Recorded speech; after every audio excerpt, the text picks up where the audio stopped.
It's been more than 3 weeks now since Proposal 1 went down in flames. The voters telling lawmakers they need to roll up their sleeves and create a new road funding plan. Today, we saw the first potential timeline for a solution. Yeah, Governor Snyder's up on Mackinac right now telling M Live he wants a road funding compromise by the fall. So far, we've heard from House Republicans.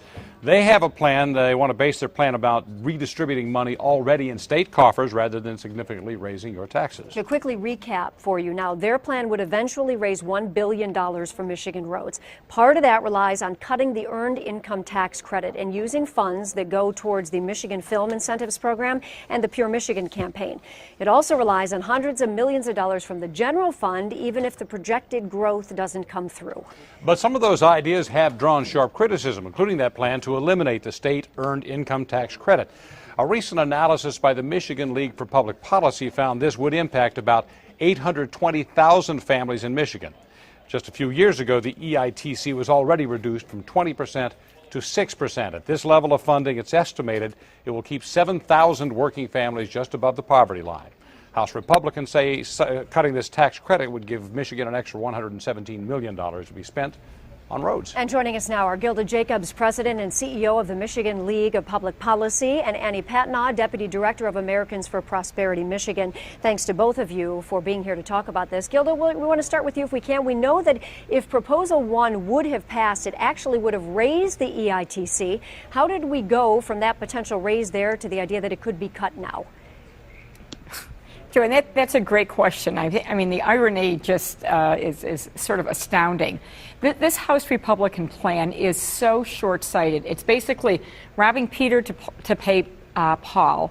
And it's really paving the road on the backs of the working poor people in our state. It's really wrong. Now, Gilda, even as is pointed out, is the earned income tax credit does benefit a fraction of Michiganders. Good roads benefits everybody. Someone might say that's a fair trade-off. Well, it really isn't, because first of all, the $117 million means so much to the people that are receiving the earned income tax credit and to the local communities. But $117 million is a drop in the bucket to the $1.2 billion that we need to do an adequate job, the right job to fix our roads. I think everybody agrees that we need roads. But if you don't expand the pie, all you do is start moving money around, and you end up affecting people who really can't be hurt again. We already did this once 5 years ago, where the earned income tax credit was reduced from 20% to 6%. They took out hundreds of dollars that is of income from the pockets of working poor families, and that money is poured right back into local economies. So it's really an economic stimulus more than anything else. Annie, let's get your take on this. What is your thought on this idea of cutting the earned income tax credit? Well, first off, I mean, I think the point that was made earlier, this is one idea among a lot of ideas. Voters sent a very clear message that lawmakers need to do better with existing resources. And they're not just looking at the EITC. They're looking at other things like reducing film subsidies, reducing corporate welfare. Those sorts of things ought to be on the table as well. So it is one of the bills being considered, though. So is it a fair revenue source to target, do you think?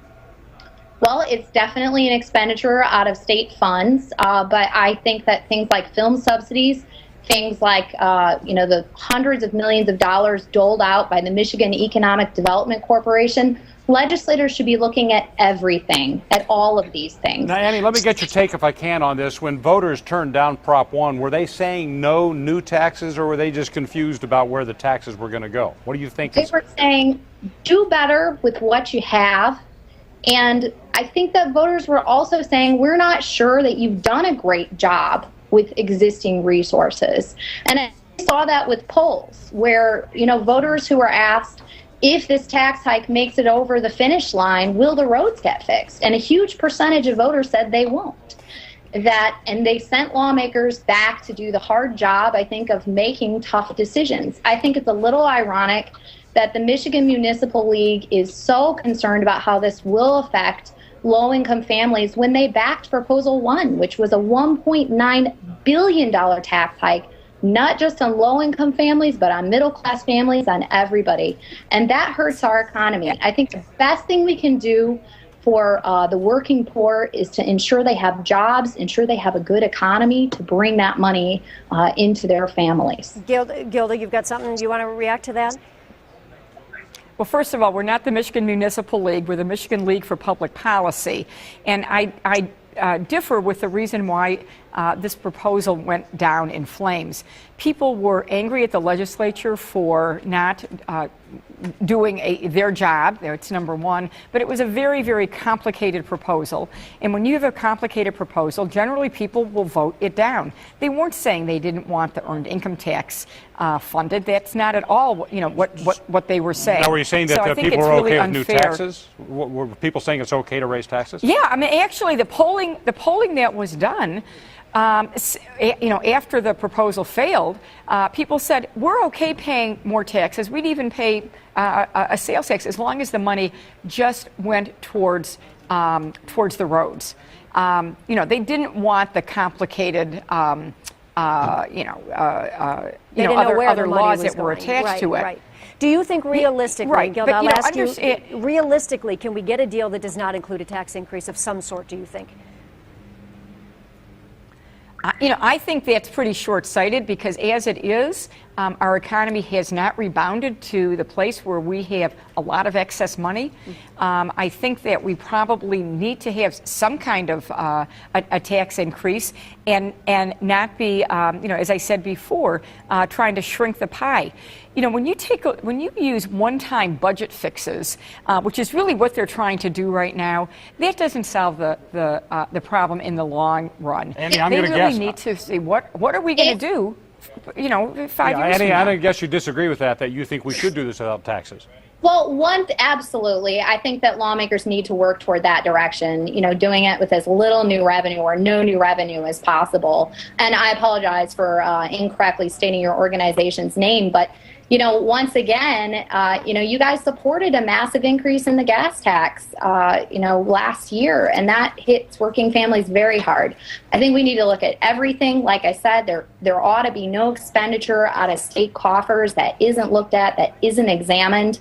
And I think voters really did send a very clear message on May 5th that we need to do better with what you have before you come back to me, before you start looking at my pocketbook and digging into my pocketbook. Low taxes and good roads are really important for growing our economy, and I think we need to come up with a plan that reflects those priorities.